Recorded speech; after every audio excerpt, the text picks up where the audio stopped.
नमस्कार दोस्तों, स्वागत है आप सभी का RP technical study YouTube channel में। तो दोस्तों, आज के इस वीडियो में अपन बात करेंगे इलेक्ट्रिशियन थ्योरी के 1500 एमसीक्यू सीरीज का ऑनलाइन टेस्ट नंबर 37 के बारे में। 36 पहले अपलोड हो चुके हैं, जिनका लिंक आपको नीचे डिस्क्रिप्शन में मिल जाएगा, तो आप वहां से देख लेना अगर अभी तक नहीं देखे हो तो।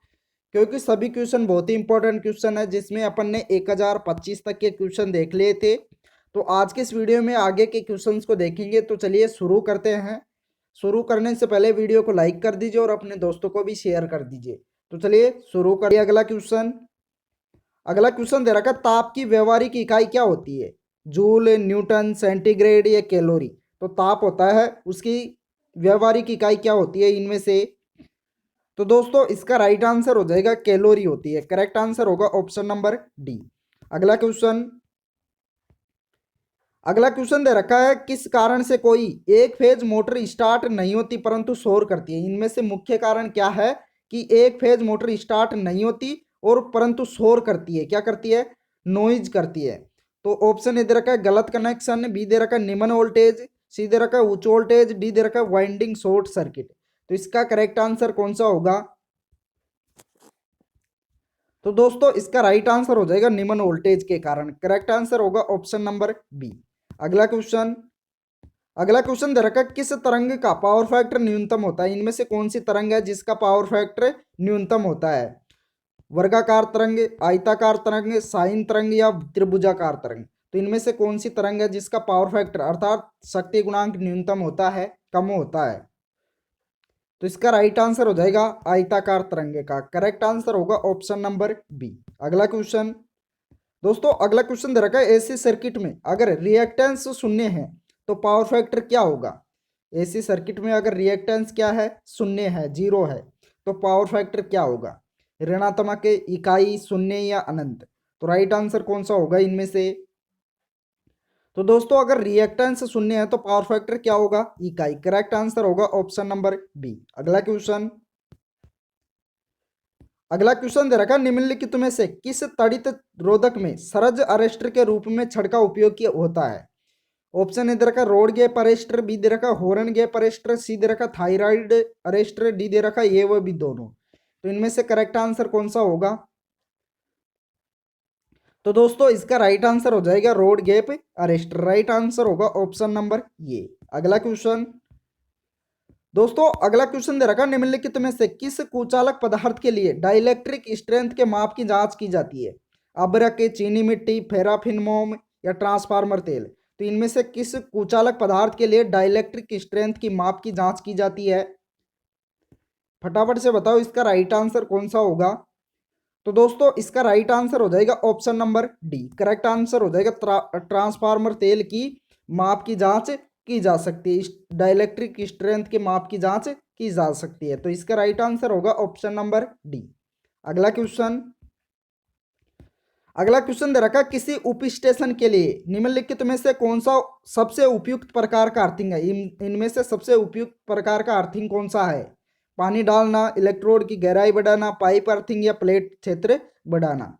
तो इनमें से करेक्ट आंसर को बताना है, फटाफट से चुनना है, इनमें से कौन सा होगा करेक्ट आंसर। तो दोस्तों, इसका राइट आंसर हो जाएगा पाइप अर्थिंग। करेक्ट आंसर होगा ऑप्शन नंबर सी। अगला क्वेश्चन दे रखा, किसी द्रव माध्यम से विद्युत प्रवाह करने पर होने वाले रासायनिक परिवर्तनों की प्रक्रिया को क्या कहा जाता है? विद्युत धारा, इलेक्ट्रोलाइट, इलेक्ट्रॉनिक्स या इलेक्ट्रोलिसिस? तो किसी द्रव के माध्यम से विद्युत प्रवाह करने पर उसमें होने वाले रासायनिक परिवर्तनों की प्रक्रिया को क्या कहते हैं?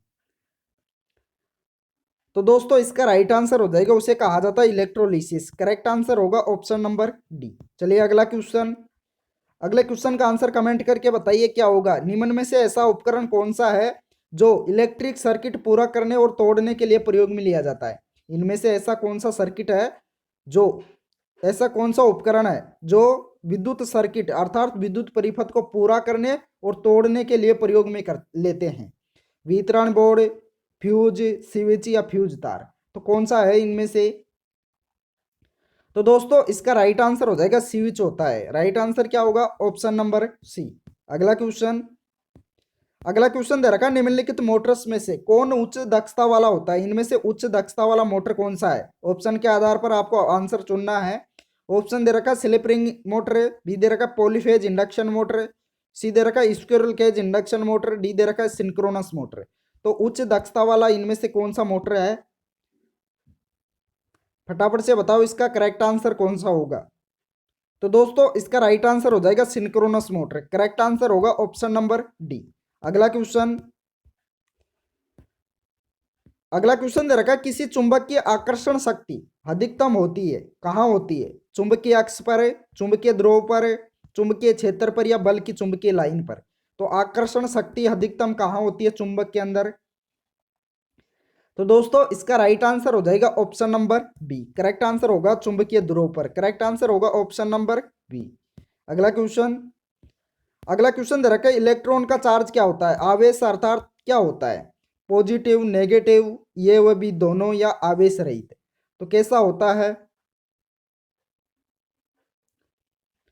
तो दोस्तों इसका राइट आंसर हो जाएगा नेगेटिव होता है। करेक्ट आंसर क्या होगा? ऋणात्मक होता है, ऑप्शन नंबर बी। अगला क्वेश्चन, अगला क्वेश्चन दे रखा है पदार्थ की मात्रा का मूल मात्रक होता है किलोग्राम, ग्राम, मीटर या मोल। तो पदार्थ की मात्रा होती है उसका मूल मात्रक क्या होता है? तो दोस्तों इसका राइट आंसर हो जाएगा मोल होता है। करेक्ट आंसर होगा ऑप्शन नंबर डी।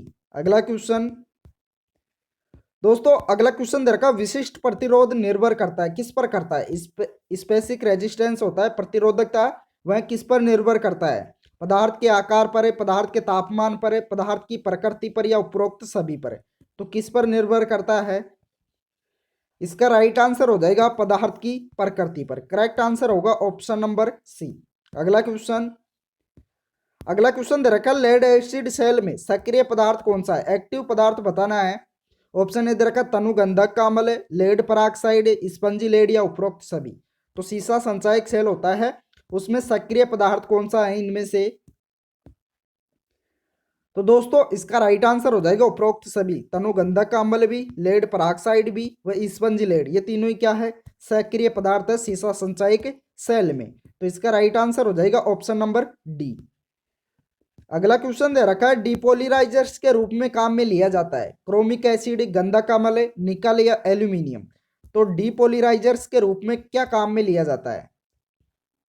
इसका राइट आंसर हो जाएगा क्रोमिक एसिड। करेक्ट आंसर होगा ऑप्शन नंबर ये। अगला क्वेश्चन, अगला क्वेश्चन दे रखा है किसी ट्रांसफार्मर की कूलिंग क्यों जरूरी है? ताप को घटाने के लिए, हानियां कम करने के लिए, कार्यकुशलता बढ़ाने के लिए, या हमिंग दोष कम करने के लिए। तो ट्रांसफार्मर की कूलिंग क्यों जरूरी है इनमें से? फटाफट से बताओ, इसका ऑप्शन के आधार पर आंसर बताना है। तो दोस्तों इसका राइट आंसर हो जाएगा तापमान को घटाने के लिए कूलिंग की जाती है। करेक्ट आंसर होगा ऑप्शन नंबर ये। अगला क्वेश्चन, अगला क्वेश्चन दे रखा सर्किट ब्रेकर में आर्किंग कॉन्टैक्ट्स किससे बनाए जाते हैं? पोर्सिलिन से, एल्यूमिनियम से, कॉपर, टंगस्टन एलॉय से, या इनमें से कोई नहीं। तो सर्किट ब्रेकर में आर्किंग कॉन्टैक्ट्स किससे बनाए जाते हैं? राइट आंसर हो जाएगा कॉपर, टंगस्टन एलॉय से। करेक्ट आंसर होगा ऑप्शन नंबर सी। अगला क्वेश्चन, दोस्तों अगला क्वेश्चन दे रखा है एक कम्यूटेटर के आसन क्षेत्रों से जुड़े किसी कवाइल के शुरुआती तथा समाप्ति के छोरों को खालिस्तान के रूप में जाना जाता है, किस नाम से जाना जाता है?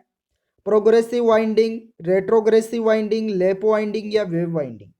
तो एक कम्यूटेटर के आसन क्षेत्रों से जुड़े किसी कवाइल के शुरुआती तथा समाप्ति के छोरों को किस रूप में जाना जाता है? तो दोस्तों इसका राइट आंसर हो जाएगा लैप वाइंडिंग के नाम से। करेक्ट आंसर होगा ऑप्शन नंबर सी। अगला क्वेश्चन, अगला क्वेश्चन दे रखा है रोशनी को मापने के लिए निम्नलिखित में से किसका इस्तेमाल किया जा सकता है? नैनोमीटर का, दीप्तिमापी का, उपयोगिता मीटर का, या मल्टीमीटर का। तो रोशनी को मापने के लिए इनमें से किसका उपयोग करते हैं? इसका राइट आंसर हो जाएगा दीप्तिमापी का। करेक्ट आंसर होगा ऑप्शन नंबर बी। अगला क्वेश्चन, दोस्तों अगला क्वेश्चन दे रखा है एक चक्कर में किसी एसी के ईएमएफ या विद्युत धारा के सर्वोच्च मान को क्या कहा जाता है? आरएमएस मान, पीक फैक्टर, औसत मान, या शिखर मान। तो एसी के ईएमएफ या विद्युत धारा के सर्वोच्च मान को क्या कहा जाता है इनमें से? एक चक्कर में क्या बताना है? एक चक्कर में बताना है। तो दोस्तों इसका राइट आंसर हो जाएगा उसे शिखर मान कहा जाता है। राइट आंसर होगा ऑप्शन नंबर डी। अगला क्वेश्चन दे रखा है बीआईएस के अनुसार कितने लोड से ऊपर के लोड के लिए भवन में ईएलसी भी लगाया जाता है? कितने लोड से ऊपर के लिए ईएलसीबी का उपयोग किया जाता है? ऑप्शन ए दे रखा है 0.5 किलोवाट, बी दे रखा है 1 किलोवाट, सी दे रखा है 5 किलोवाट, डी दे रखा है 25 किलोवाट। तो इसका राइट आंसर कौन सा होगा? तो दोस्तों इसका राइट आंसर हो जाएगा 5 किलोवाट लोड से अधिक पर ईएलसीबी लगाया जाता है। राइट आंसर क्या होगा? Option number C. और अगर बात करें ईएलसीबी की फुल फॉर्म की, तो दोस्तों इसका होता है अर्थ लीकेज सर्किट ब्रेकर। इसका फुल फॉर्म क्या होता है? अर्थ लीकेज सर्किट ब्रेकर। चलिए अगला क्वेश्चन। दोस्तों अगला क्वेश्चन दे रखा, भू इलेक्ट्रोड रेजिस्टेंस को मापते समय कौन सी धारा प्रयुक्त नहीं होनी चाहिए? दिष्ट धारा, प्रत्यावर्ती धारा, ये वह भी दोनों या इनमें से कोई नहीं। तो भू इलेक्ट्रोड का रेजिस्टेंस मापते समय इनमें से कौन सी धारा प्रयुक्त नहीं होनी चाहिए? तो इसका राइट आंसर हो जाएगा दिष्ट धारा। करेक्ट आंसर क्या होगा? डीसी धारा प्रयुक्त नहीं होनी चाहिए। अगला क्वेश्चन। दोस्तों अगला क्वेश्चन दे रखा, मेगर के डायल पर चिन्हित की हुई माप श्रेणी होती है, किस प्रकार से होती है? शून्य से अनंत की ओर, अनंत से 100 मेगा ओम की ओर, या अनंत से शून्य की ओर। डी दे रखा है शून्य से 100 मेगा ओम की तरफ। तो माप श्रेणी किस प्रकार की होती है? तो दोस्तों जो मेगर के डायल होता है उसका होता है अनंत से शून्य की ओर चलती है। राइट आंसर क्या होगा? Option number C. तो दोस्तों इस वीडियो में इतना ही। वीडियो पसंद आया हो तो लाइक कर दीजिए और अपने दोस्तों को भी ज़्यादा से ज़्यादा शेयर कर दीजिए। जिस दोस्त ने भी अभी तक चैनल को सब्सक्राइब नहीं कर रखा है वो सभी दोस्त एक बार चैनल को सब्सक्राइब भी कर लीजिए, साथ में ऑल नोटिफिकेशन बेल को भी ऑन कर लीजिए। Thank you.